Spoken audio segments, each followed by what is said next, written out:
রান্নাঘরে, তার কারণ তোজবাবুর লাঞ্চের টাইম হয়ে গেছে। এবার আমরা একটু দেখে নিই তোজবাবুর লাঞ্চে আজকে কি আছে। এটা কি অন্ডা, কালারফুল কালারফুল অন্ডা হয়ে গেছে।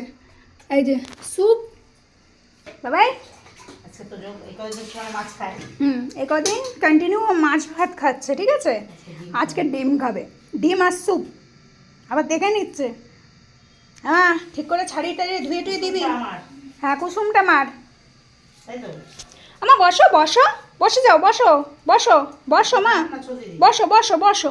বাবাই সিট, বাবাই খাবে তাই দেখো। বসতে বলো, বসো বসো। বসো মা। খাইনি তাই বলে তো। দেখেছো কথা শুনছে না তোমার মেয়ে। এখন ডিম ছাড়াচ্ছে খাবে। আমা বসো। খাবে ও। বসবি না? বস বস বস। তোজবাবু বসো। চলো চলো চলো। আবার বলে চলো চলো। টেবিলে চলো। না টেবিলে যেতে হবে না, এখানেই বসে বসে খাও। গরম ঠান্ডা হবে। এখানে বসে বসে খাও। ঠান্ডা হবে। এই মা খেয়ে নিল।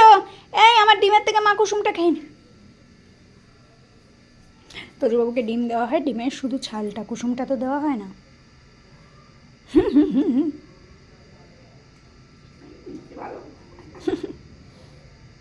আমার মা দেখি তোমার মুখটা একটু দেখি। আমার ডিমে একটা তো ডিম, তার মধ্যে যদি প্রোটিনটাই নিয়ে নেয় তাহলে আর কি করি।